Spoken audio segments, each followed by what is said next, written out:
नमस्ते दोस्तों, आज मैं दूसरे विश्व युद्ध के सबसे कम उम्र के योद्धा सोल्जर बॉय की वास्तविक जीवन की कहानी पर आधारित एक फिल्म के बारे में बताने जा रहा हूँ। आओ मिलकर शुरू करते हैं। फिल्म रूस में शुरू होती है, जहाँ 3 लोगों का एक परिवार नदी के किनारे बैठकर अपना समय बिता रहा है। उनमें से सबसे छोटा सर्गेई ल्याखोव अपने बड़े भाई और माँ के सामने एक पेड़ के ऊपर चढ़ जाता है। जब अचानक जर्मन लड़ाकू विमान ऊपर से उड़ते हुए आए, माँ अपने बच्चों को जल्दी से झाड़ियों में छिपने के लिए कहती है, लेकिन 6 साल का बच्चा कहता है कि वह डरता नहीं है और एक गुलेल से जेट पर हमला करता है। सभी को आश्चर्य होता है कि वह जेट पर हमला करने और उन्हें विस्फोट करने में कामयाब हो जाता है, लेकिन जब वह चारों ओर देखता है तो उसका परिवार गायब हो जाता है। सर्गेई सपने से भयभीत होकर उठता है और अपनी माँ को पुकारता है। तभी कोई उसके दरवाजे पर दस्तक देता है। यह मानकर कि यह उसकी माँ है, वह उसकी ओर भागता है, लेकिन एक पड़ोसी महिला घबराई हुई अंदर आती है। वह उसे जिंदा रखने के लिए भगवान का शुक्रिया अदा करती है और उसे बताती है कि उसकी माँ और भाई मर चुके हैं। छोटा लड़का समझ नहीं पाता कि वह क्या कर रही है और अपनी माँ का इंतजार करने के लिए घर में ही रहना चाहता है। महिला उसे बताती है कि जर्मनों ने उन पर हमला किया है और उसे भाग जाना चाहिए। तभी कुछ सैनिक उनके घर के पास पहुंचते हैं। महिला सर्गेई को खिड़की से बाहर भागने के लिए कहती है, लेकिन उसके साथ आने से पहले ही उसे गोली मार दी जाती है। 6 साल का छोटा बच्चा अब अकेला है। उसका कोई परिवार और कोई दोस्त नहीं है। जब सर्गेई घर से भागता है तो वह देखता है कि उसके पीछे उसका पूरा मोहल्ला जल रहा है। वह व्यर्थ में अपनी माँ को पुकारता है और वहां से भाग जाता है। थोड़ी देर भागने के बाद वह जंगल के बीच में पहुंच जाता है। छोटा बच्चा अपनी माँ को पुकारना शुरू कर देता है कि वह आकर उसे ले जाए, क्योंकि वह खो गया है। उस रात वह जंगल में ही रहता है। अगली सुबह हम उसे नदी से पानी पीते हुए देखते हैं, जब दुश्मन सैनिक उसके पास आते हैं। सर्गेई यह जानते हुए कि वे खतरनाक है, जल्दी से एक पेड़ की जड़ों के अंदर छिप जाता है। जब एक सांप पास आता है तो वह चौंक जाता है, लेकिन वो एक शब्द भी नहीं बोलता और ना ही वहां से भागता है। सर्गेई को सांप से ज्यादा सैनिकों से डर लगता है। सैनिक नदी के किनारे खाना खाते हैं और चले जाते हैं, जिसके बाद सर्गेई उनका बचा हुआ खाना लेकर रात भर खाता है। हालांकि दिन के अंत तक छोटा लड़का थक जाता है। उसने 2 दिनों से ठीक से खाना नहीं खाया है और बिना किसी मंजिल के चल रहा है। वह लंगड़ाते हुए गिर जाता है, लेकिन चलना बंद नहीं करता। अपने रास्ते में वह जंगली जामुन देखता है और उन्हें खा जाता है, लेकिन तभी उसके पीछे एक विस्फोट होता है, जिससे वह हैरान रह जाता है। लड़के को चक्कर आने लगते हैं और उसे भ्रम होने लगता है कि कोई उसके पीछे आ रहा है। हालांकि ऐसी परिस्थितियों में भी वह बहादुरी से खड़ा रहता है और उस व्यक्ति से कहता है कि उसके पास एक राइफल है और वह डरा हुआ नहीं है। वह लंगड़ाता हुआ आगे बढ़ता है, लेकिन थोड़ी देर बाद बेहोश हो जाता है। जब वह सो रहा होता है तो 2 सैनिक उसके पास आते हैं, जहां कमांडर कुजनेत्सोव अपने सैनिकों का इंतजार कर रहे हैं। वे छोटे बच्चे के साथ आते हैं, जो घायल और कमजोर है। जब सैनिक कहते हैं कि वे उसके पक्ष में हैं, तो छोटा लड़का उठ जाता है और अपना परिचय देता है। जब बच्चा कमांडर से हाथ मिलाता है तो सैनिक हंसते हैं, क्योंकि बच्चा अपने आप को सैनिक बुलाता है। वे उसे पानी पिलाते हैं और उसे खाना खिलाते हैं। यहां तक कि कमांडर भी बच्चे की देखभाल करता है। कात्या नाम की एक नर्स सर्गेई के घावों का इलाज करती है और उसके व्यक्तित्व से अट्रैक्ट हो जाती है। बच्चा उसे अपने घावों पर एक टैंक बनाने के लिए कहता है, क्योंकि वह बड़ा होकर एक सैनिक बनना चाहता है। यहां तक कि घायल सैनिक भी बच्चे से बात करते हैं और अच्छा महसूस करते हैं। सर्गेई कमांडर की बंदूक और उसके बैज से मोहित हो जाता है। कमांडर छोटे लड़के के सभी सवालों के जवाब देता है और उसे अपनी पिस्तौल से खेलने देता है। गोलियां निकालने के बाद सर्गेई उसे अपने पेट पर बना टैंक दिखाता है और खुद एक सैनिक होने का दावा करता है। लड़का बहुत जल्दी ठीक हो रहा है। नर्स कात्या कमांडर से लड़के को बटालियन के साथ रहने देने के लिए कहती है, लेकिन वह असहमत होता है, यह कहते हुए कि यह सुरक्षित नहीं होगा। वह सर्गेई को एक अनाथालय भेजना चाहता है। सैनिक अपना सारा खाली समय सर्गेई के साथ बिताते हैं। दिन भर में कई लोग उससे मिलने आते हैं।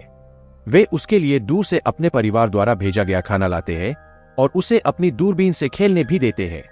एक दिन एक सैनिक कमांडर के पास जाता है और उससे कहता है कि वह लड़के को बटालियन में रहने दे। सैनिकों का उस बच्चे के साथ एक करीबी रिश्ता बन गया है और वे उसे अपना ही मानते हैं। उसकी मौजूदगी से उनके सीने से युद्ध का बोझ उतर जाता है। हालांकि कमांडर लड़के की सुरक्षा के लिए उसे अनाथालय भेजने पर अड़ा हुआ है। अगले दिन दुश्मन हमला करते हैं और कई सैनिक घायल हो जाते हैं। सर्गेई को अनाथालय ले जाने के लिए एक वाहन आता है। कमांडर बच्चे को दुआएं देता है और उसे गिफ्ट के रूप में एक लकड़ी की पिस्तौल देता है। लड़का उसे गले लगाता है और कहता है कि वह कमांडर की सुरक्षा के लिए डरा हुआ है। कमांडर उसकी बातों में पिघल जाता है और अपना मन बदल लेता है। वह सर्गेई को अपने बेटे की तरह सैनिकों के साथ रहने के लिए कहता है। उस रात सैनिक छोटे लड़के के लिए छोटे सैनिक के कपड़े ढूंढते हैं।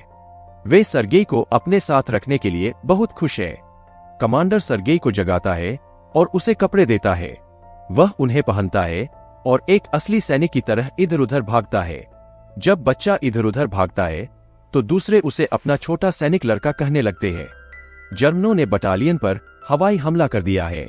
सैनिक जल्दी से सर्गेई को सुरक्षित स्थान पर ले गए और दुश्मनों से लड़ने लगे। घायल सैनिकों की संख्या तेजी से बढ़ रही है। सर्गेई खुद को उपयोगी बनाना चाहता है, इसलिए वह प्यासे सैनिकों के लिए पानी लाता है। उनमें से एक उसे अपने परिवार द्वारा भेजा गया पत्र पढ़ने के लिए कहता है, क्योंकि उसकी आंखों पर पट्टी बंधी हुई है। छोटा लड़का मदद करना चाहता है, लेकिन वो पढ़ना नहीं जानता। वह पत्र लेता है और उस पर लिखी बातें बनाना शुरू कर देता है कि सैनिक की गाय घर पर सुरक्षित है। जब सैनिक कहता है कि उसके पास गाय नहीं है, तो दूसरे उसे कहानी के साथ चलने और हंसने के लिए कहते हैं। वह उसी अंदाज में बाकी सभी के पत्र पढ़ता है और उनका हौसला बढ़ाता है। आगे हम कात्या और कमांडर को बात करते हुए देखते हैं। दोनों एक दूसरे के प्रति आकर्षित दिखते हैं, लेकिन अपनी भावनाओं को जाहिर नहीं करते। बाद में सर्गेई कमांडर को बताता है कि वह बटालियन में उच्च पद पर है और खुद को एक सर्वश्रेष्ठ सैनिक के रूप में पेश करना शुरू करता है। हालांकि लड़का तब हमले में नष्ट हो चुके सैनिकों में से एक को देखता है। कमांडर उसे मृत सैनिक को सम्मान देने के लिए अपनी टोपी उतारना सिखाता है। अगले दिन वह कमांडर से विनती करता है कि उसे एक मिशन दिया जाए और उसे सैनिकों के बीच पत्र वितरित करने का कार्य दिया जाता है। वह अपना कार्य कुशलता से पूरा करता है और सैनिकों को अपने लिए नचाता भी है। अगले दिन सर्गेई अपने दूरबीन के साथ बे से थोड़ा दूर चला जाता है, क्योंकि वह उसे खेल रहा होता है। वह घास के ढेर के अंदर से किसी के पैर को हिलते हुए देखता है। वह वापस बटालियन में जाता है और सैनिकों को इस बारे में बताता है। सैनिक एक्टिव होते हैं, लेकिन फिर भी लड़के के साथ जाते हैं।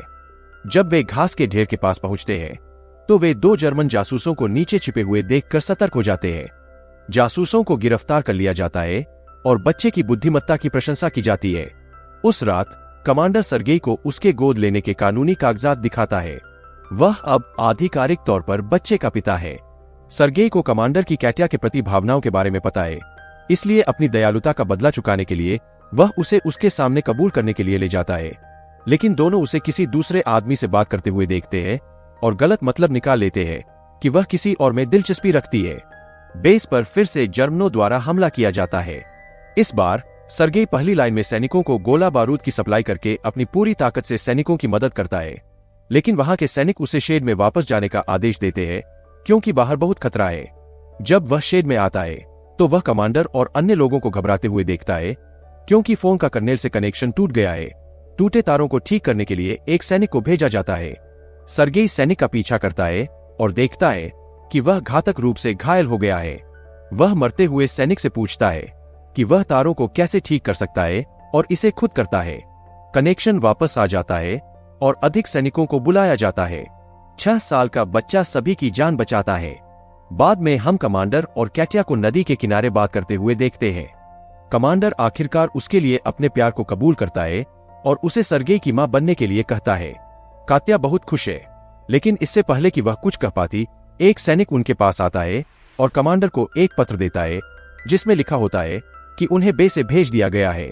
अगले दिन सभी सैनिक सर्गेई के साथ अपने नए बेस के लिए रवाना होते हैं। हालांकि अपने रास्ते में वे एक बारूदी सुरंग में आ जाते हैं, जो उनके कुछ वाहनों को उड़ा देती है। कमांडर घायल हो जाता है, जबकि समूह का अर्दली, जो सर्गेई के साथ था, विस्फोट में मर जाता है। वह रोता है और कमांडर को गले लगाता है। वे घायलों को अपने साथ ले जाते हैं और अपने नए बेस की यात्रा जारी रखते हैं। जब वे आखिरकार दूसरे बेस पर पहुंचते हैं, तो वे कमांडर के नेता जनरल से मिलते हैं। वह भी बच्चे की महत्वाकांक्षा से प्रभावित होता है और कमांडर को इतना होशियार बच्चा होने के लिए बधाई देता है। अगले दिन उनके डिवीजन को एक गार्ड बैनर से सम्मानित किया जाता है और लड़के को भी। जब जनरल उसे अपना बैज देता है तो वह अपने देश को बचाने का वादा करता है। एक रात उनके बेस पर क्रूरता से हमला किया जाता है और कमांडर खंडहरों के नीचे फंस जाता है। सर्गेई अपने पिता के लिए रोता है और उसे बचाने की कोशिश करता है। वह अन्य सैनिकों को बुलाता है जो अंततः कमांडर को बाहर लाते हैं। अगले दिन सर्गेई एक घायल कमांडर के पास जाता है। कमांडर को बचाने की कोशिश करते समय उसके हाथ चोटिल हो गए थे। बच्चा अब टीम का एक अविभाज्य हिस्सा है। उसके पास उनके अलावा कोई परिवार नहीं है और युद्ध में वे जहां भी जाते हैं वहां चले जाते हैं। फिल्म तब समाप्त होती है जब रेजिमेंट को दूसरे बेस पर जाते हुए देखा जाता है। आगे पता चलता है कि उसने स्टेलिनग्राद युद्ध में भी भाग लिया था और सैनिकों के साथ पोलैंड पहुंचा था। वह वर्तमान में दुनिया के सबसे कम उम्र के सैनिक के रूप में जाना जाता है और उसकी बहादुरी की कहानी अब पूरी दुनिया में फैल गई है। इस तरह के और वीडियो के लिए सब्सक्राइब करें हमारा चैनल। वीडियो को लाइक करें। वीडियो देखने के लिए धन्यवाद।